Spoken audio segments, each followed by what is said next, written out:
In today's story, a teacher sets out to embarrass a student she believes will fail. But what she doesn't know is that Marcus, a quiet 16-year-old, is a math genius. Watch as he turns the tables, proving that intelligence and respect can never be judged by appearances. It was test day at Westbrook High School, or at least that's what Mrs. Clara Lewis had announced an hour earlier. But this wasn't any ordinary test. It was a trap, and everyone except the student it was aimed at knew it. In the middle of the classroom, sitting quietly, was Marcus, a 16-year-old black student with an air of calm confidence. Marcus wasn't just another student. He was a mathematical genius, but very few outside his close-knit circle knew that. He never felt the need to prove himself to people who didn't respect him. But today, everything was about to change. Mrs. Lewis, a middle-aged white teacher with a reputation for picking on minority students, stood at the front of the room, her fingers tapping rhythmically on the desk. "All right, class," she said, her tone dripping with false sweetness. "Today, we have something special planned." Marcus furrowed his brow. Special? He wasn't sure what to expect. A glance around the room revealed a group of teachers sitting in the back, including the principal, Mr. William Grant, and other faculty members. Mr. Harris, the gym coach, Mrs. Duncan, the history teacher, and Mr. Bell, the English teacher. They were all white. Marcus clenched his fists under the desk. He knew this was going to be bad. Mrs. Lewis grabbed a piece of chalk and turned to the blackboard, heels clicking sharply on the tiled floor. She began writing an equation, long, complex, and filled with variables that looked like they could confuse anyone who wasn't well-versed in math. The equation stretched across the board, impossible for most students to decipher. A few students exchanged uncertain glances, while others shifted uncomfortably in their seats.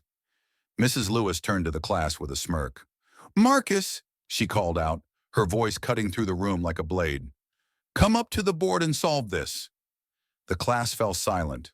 All eyes were on Marcus, and he could feel the weight of their expectations pressing down on him. But inside, he was calm. He had seen this before. Mrs. Lewis had singled out minority students, hoping to make them look foolish. But this time, she had picked the wrong person. He stood up slowly, his sneakers scraping the floor as he made his way to the front. Marcus walked up to the board, his mind sharp and focused. He could almost hear the smug thoughts of Mrs. Lewis in the back of his head. She was sure he would fail. This time, her plan would work. But Marcus wasn't here to prove her wrong for the sake of it. He was here to show that he was more than her assumptions. The board was filled with an intricate equation that twisted and turned in ways that could confuse even the best mathematicians. Mrs. Lewis stood back, her arms crossed, watching with a smirk as she waited for Marcus to stumble. The class held their breath, anticipation hanging thick in the air. For a moment, Marcus just stood there. He didn't rush. He was calm. The other students in the room exchanged uneasy glances. Some whispered, and a few even snickered. Marcus ignored them. He wasn't about to let their opinions distract him. His eyes locked onto the problem, the symbols and numbers, feeling the equation almost come to life in front of him. Then with precision and grace, he picked up the chalk. With each stroke, the numbers and variables began to make sense, each calculation building on the last.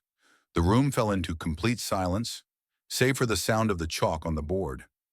Even the teachers in the back stopped whispering, watching in stunned silence. 5 minutes later, Marcus stepped back, the final answer written boldly at the bottom of the board.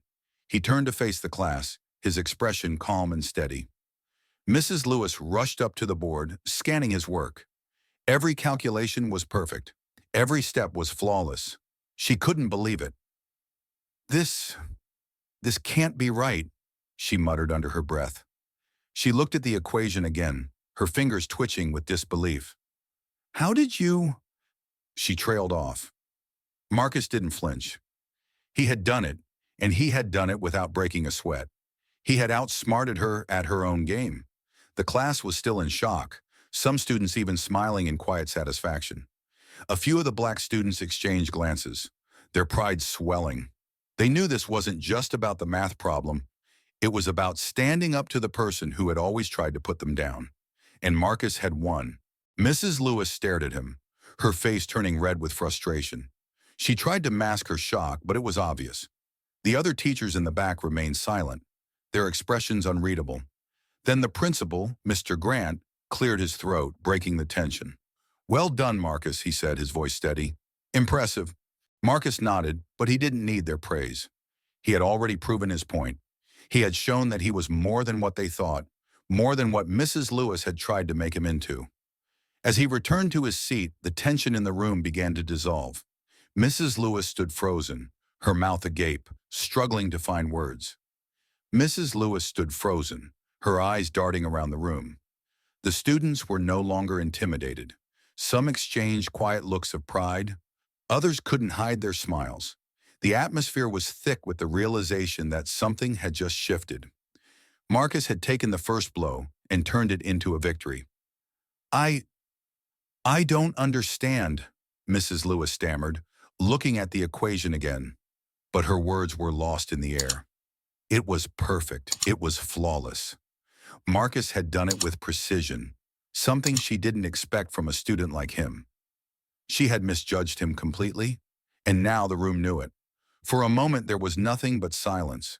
The principal, Mr. Grant, who had been watching closely, finally spoke up, breaking the tension. "Marcus, that was, impressive," he said, his voice low and steady. "You've shown us all that hard work and dedication can truly make a difference."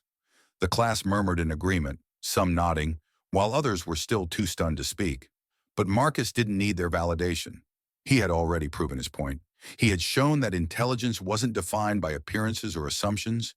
It was defined by the work you put in, and he had put in a lot. Mrs. Lewis tried to regain control, her cheeks flushed with embarrassment. "Well," she began, trying to sound confident, though her voice shook slightly. "Maybe your approach was unconventional, but that doesn't mean it's correct." Marcus didn't flinch. He stood his ground, looking her straight in the eye. "Are you saying my answer is wrong, Mrs. Lewis?" he asked calmly, his voice steady. The class went quiet again. The tension was palpable, but this time, it wasn't Marcus who was feeling the pressure. Mrs. Lewis opened her mouth, but no words came out. She could not say that Marcus was wrong. His work was flawless. The other teachers in the back remained silent, but their expressions spoke volumes. They were clearly uncomfortable, but they couldn't refute the fact that Marcus had done what they thought was impossible. Finally, one of the teachers in the back, Mrs. Duncan, adjusted her glasses and spoke up. "Actually, Marcus's solution is completely correct," she said, her voice calm but firm. "Every step is logically sound, and the approach he used was valid. There's nothing wrong with his answer." Mrs. Lewis's face turned pale. She had lost. Her trap had backfired, and now even her colleagues were siding with Marcus. The realization hit her hard. The game was over, and she had been the one who lost. The principal, Mr. Grant, stood up and addressed the room. "It seems we have learned something today," he said, his voice authoritative but calm. "Respect and understanding are key in any classroom, and today Marcus taught us that in spades." Marcus sat back down in his seat, his expression unchanged. He had nothing more to prove. He had won this battle, but in the grand scheme of things, it wasn't just about winning. It was about standing up, not just for himself, but for others who would come after him. The room remained still for a few moments, as if time itself had paused. Marcus sat back in his chair, his posture relaxed but his eyes sharp. The tension in the room was still palpable, but the power had shifted. It was no longer Mrs. Lewis who controlled the atmosphere. Marcus did. Mrs. Lewis tried to regain some semblance of authority, but it was clear that her grip had slipped. She cleared her throat awkwardly. "Well, Marcus," she began again, her voice strained.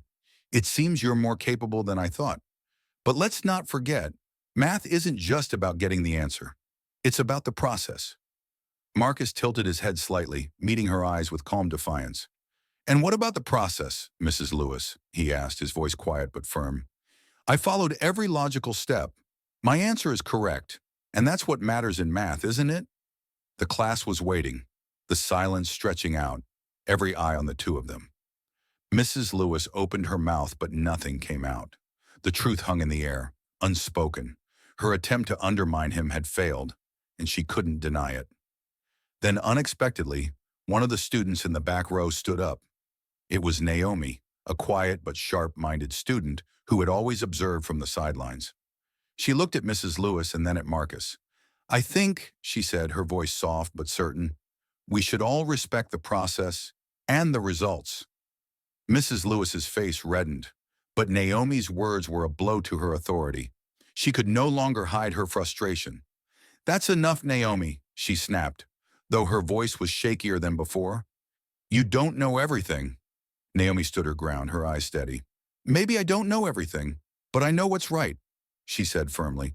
"And what's right is that Marcus did the work, followed the steps, and proved he was right." The tension in the room thickened once more, but this time it was different. The students who had once been afraid to speak out now began to murmur in support. Slowly, one by one, they nodded in agreement. It wasn't just Marcus who had won. It was all of them who had stood up for what was right. Mrs. Lewis finally sighed, her shoulders sagging.